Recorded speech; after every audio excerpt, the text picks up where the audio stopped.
देखिए, दो चीज़ बड़ी महत्वपूर्ण है। नेता एक्सीडेंटल नेता होना और ज़मीनी नेता होना, दोनों में फ़र्क है।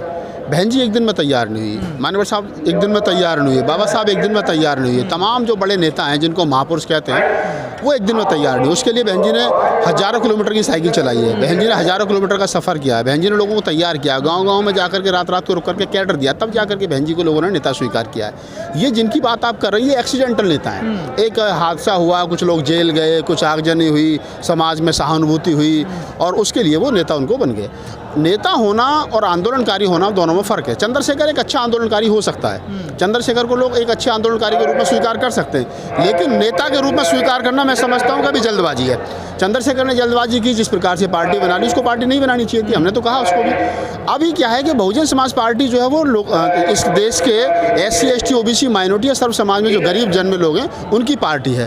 चंद्रशेखर जो है वो अभी मैं पहले भी कहा और अभी भी कह रहा हूँ बड़ी जिम्मेदारी के साथ में, नहीं मैं अपनाना तो दूर, वो इतनी जल्दबाजी में है, इतना गर्म खा गए कि 2022 के चुनाव में मुझे डर है कि वो कहीं सहारनपुर, छब्बीरपुर और छोटमलपुर में कहीं घूमता हुआ दिखाई ना दे हमारा भाई।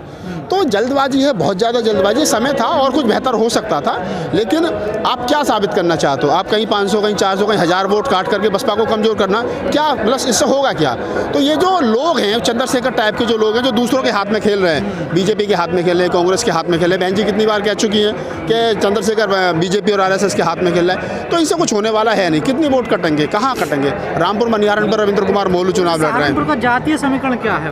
देखिए, जातीय समीकरण ये है कि यहाँ मुस्लिम जो अच्छी तादाद में है, दलित समाज भी अच्छी तादाद में है, दोनों अच्छी तादाद में है और प्रत्याशी को अपना वोट मिल जाता है तो यहाँ पर सीट निकालना किसी भी विधानसभा क्षेत्र में, मैं समझता हूँ 7 विधानसभा क्षेत्र हैं, तो 7 विधानसभा क्षेत्रों में कोई बहुत बड़ी बात नहीं है कि यहाँ 7 के 7 बसपा निकाल जाए। और पहले भी ये चमत्कार हुआ 2007 से 2012 में जो बहन जी की पूर्ण बहुमत की सरकार थी, उसमें भी बसपा यहाँ अच्छी सीटों पर जीत हासिल की है। तो ये बहुत सारी चीज़ें हैं, लेकिन यहाँ के जो लोकल मुद्दे हैं, सहारनपुर के जो लोकल मुद्दे हैं, अभी जैसे आपने कहा कि जो शब्बीरपुर कांड है, उसमें शब्बीरपुर कांड इसलिए महत्वपूर्ण बन जाता है, हमारी दृष्टि से इसलिए महत्वपूर्ण बन जाता है कि उस कांड के बाद में बहन कुमारी मायावती जी ने राज्यसभा से इस्तीफा देने का काम किया। उन्होंने कहा कि अगर मैं अपने समाज की आवाज़ नहीं उठा सकती तो मुझे सदन में रहने का कोई अधिकार नहीं है। तो बहन जी ने बड़ा काम किया है। ये लोग जो घूम रहे हैं, जैसे अभी बहुत सारे लोग कहते हैं जी चंद्रशेखर ने कहा जी बहन जी तो ट्यूटर खेल रही हैं।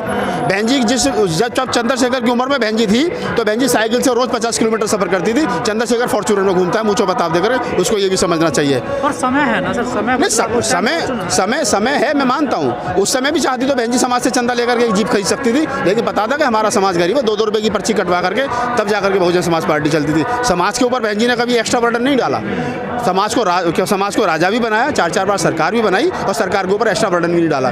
तो ये बहुत सारी चीज़ें हैं, इन सारी चीज़ों को हमें समझना चाहिए। लेकिन सर गठबंधन का कितना प्रभाव होगा यहाँ? गठबंधन का कोई प्रभाव नहीं है। जहाँ जाट खड़ा RLD से वहाँ मुसलमान वोट नहीं दे रहा, जहाँ मुसलमान खड़ा हुआ जाट वोट नहीं दे रहा। ये आपस में जो 2013 में दंगा हुआ है और जिसने अपना बाप खो दिया, भाई खो दिया, चाचा खो दिया, ताऊ खो दिया, बेटा खो दिया, वो इतनी आसानी से दाग भरने वाले नहीं है। तो ये जो लोग कह रहे हैं कि गठबंधन का कोई असर नहीं है। अगर मैं कह रहा हूँ कि 36 सीट जो है वो RLD के खाते में आई हैं, 36 में से अगर 6 भी जैन जीत जाए तो उसके लिए धन्यवाद कहना। मतलब जब मुजफ्फरनगर में दंगे हुए उसकी आँच यहाँ तक आएगी? बिल्कुल है, मुजफ्फरनगर से पूरा पश्चिमी उत्तर प्रदेश जो है वो झुलसा है उसमें। और कल बहन जी ने अमरोहा में उस बात का जिक्र किया कि जब क्या नाम है दंगे होते हैं उसमें मुस्लिम समाज सबसे ज़्यादा पीड़ित होता है। तो आप इस बात को समझिए कि जो दंगा है ना, दंगा एक पीढ़ी को ख़त्म कर देता है। आज से 13 में 2000 दंगे हुए थे, आज से 8 साल पहले दंगे हुए थे। 8 साल पहले जो बच्चा अपनी माँ की कोख में था और उसका बाप मर गया होगा, आज वो बच्चा 7 साल का है, 8 साल का है, वो पूछता होगा, अभी बोलना सीखा, स्कूल जाना सीखा है, मेरा बाप कहाँ है। तो वो दंगे इतनी आसानी से भरने वाले हैं। गन्ना वेल्डर, गन्ना और जिन्ना की बात चल रही है, कुछ नहीं होना। गन्ने का क्या होना? गन्ना का रेट सबसे ज़्यादा बहन कुमारी मायावती जी ने बढ़ाया था, ये सबको पता है। बहन जी ने कितनी बार कहा है, बहन जी ने कहा कि जी हमने, बहन जी ने कल भी, बहन जी ने गाजियाबाद में भी जिक्र किया कि हमने कहा कि या तो किसान मालिक जो है वो मिल मालिक जो है गन्ने वाले का पैसा देना था, मिल बंद कर दें। तो बहन जी ने गन्ने का रेट सबसे ज़्यादा बढ़ाया, किसानों के साथ वो खड़ी रही। तो ऐसा नहीं है, बहन जी हमेशा से किसान के साथ खड़ी रही हैं और ये बात किसान खुद कहते हैं। ये राकेश टिकैत खुद कह चुके हैं कई बार कि हमें तो बसपा सबसे अच्छी थी।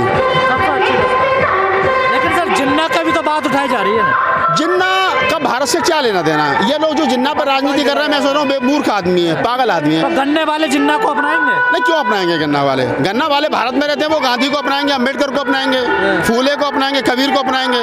उनका जिन्ना से क्या लेना देना है? तो फिर अखिलेश क्यों जिक्र कर रहे हैं जिन्ना? अखिलेश को लग रहा है कि जिन्ना कह दूंगा तो मुसलमान थोड़ा सा मेरी तरफ पक्का हो जाएगा, और अगर मुसलमान के जिन्ना के नाम से मुसलमान वोट कर रहा तो मैं तो मुसलमान को मूर्ख मानता हूँ कि तुम्हारा जिन्ना से लेना देना क्या है? तो जिन्ना से तो कोई लेना देना है नहीं। जिन्ना हमारे लोकतंत्र में कहीं ठहरता नहीं है, जिन्ना से हमारा कोई लेना देना नहीं है। हमारी जो लोकतांत्रिक व्यवस्था है उसमें अलग, हमारी जो डेमोक्रेसी वो अलग तरीके की। वहाँ जिन्ना जैसा कट्टरपंथी आदमी नहीं, वहाँ पोलाइट आदमी चाहिए। वहाँ गांधी की जरूरत है, वहाँ अम्बेडकर की जरूरत है, वहाँ फूले की जरूरत है, कबीर की जरूरत है, नेहरू की जरूरत है। आज़ाद भारत में जितने लोग हैं तम लोगों की तम लोग, हमारी एक विचारधारा है इस देश की। अगर हम देश की बात करें तो ये कहना बड़ा कठिन है। इसी क्षेत्र को लेकर, मुजफ्फरनगर को, कैराना को लेकर योगी जी ने कहा कि यहाँ जो गर्मी है ना, मार्च के बाद ना वो ठंडी हो जाएगी। हाँ, तो उसका भाषा समझिए ना मुख्यमंत्री की आप।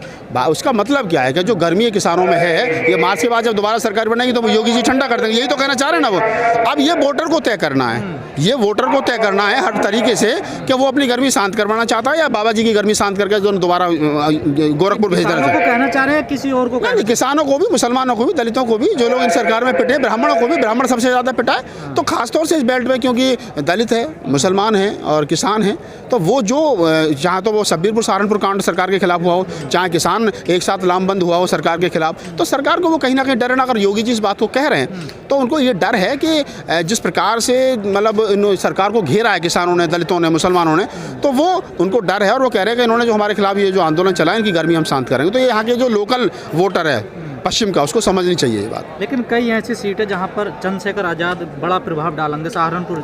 आप भी यहीं हो, मैं भी यहीं हूँ। 10 तारीख के बाद में आप भी मुझसे मिलना, मैं भी मिलूंगा। अगर चंद्रशेखर को सीट पर कोई एक सीट पर 500 वोट भी मिल जाए तो मुझे बता देना। मैं भी गाँव घूमा हूँ, क्षेत्र घूमा हूँ, मुझे पता है। हवा तो बताई जा रही है। हवा तो कहाँ, हवा तो टीवी पर योगी की सरकार बन रही है 300 पार। ग्राउंड की तो आपको ही पता है ना, आप भी ग्राउंड रिपोर्टिंग कर रहे हो, कितनी सीट आएंगी। अगर इतनी आसानी से योगी जी की सरकार बननी होती तो गृह मंत्री गली गली थूक लगा कर पर्चे नहीं बांट रहे होते। चंद्रशेखर कह रहे हैं दलित तो मेरे साथ है ना। चंद्रशेखर कुछ भी कहने लगे यार, कोई लोकतंत्र, हर आदमी को बोलने का अधिकार है। चंद्रशेखर के साथ तो चंद्रशेखर घर वाले नहीं है। कहते हैं जहाँ दलित पिटते मैं जाता हूँ ना। ओहो यार, वही वाली बात होगी कि दलित पिटते, दलित ये क्या, दलित जहाँ पिटते मैं जाता हूँ। भाई तुम जाते हो, तुम अच्छी बात है, जाना चाहिए ना, तुम नेता बन रहे हो, जाना चाहिए। कौन सी चीज़ में बुराई बात है? भाई समाज का मामला हम नहीं जाते, आप नहीं जाते। एज ए पत्रकार, एज ए एक्टिविस्ट हम भी तो जाते हैं ना। हमें कौन सा चुनाव लड़ना? चंद्रशेखर तो इसलिए जा रहा है उसे चुनाव लड़ना, राहुल नागपाल को कौन सा चुनाव लड़ना, गजेंद्र को कौन सा चुनाव लड़ना।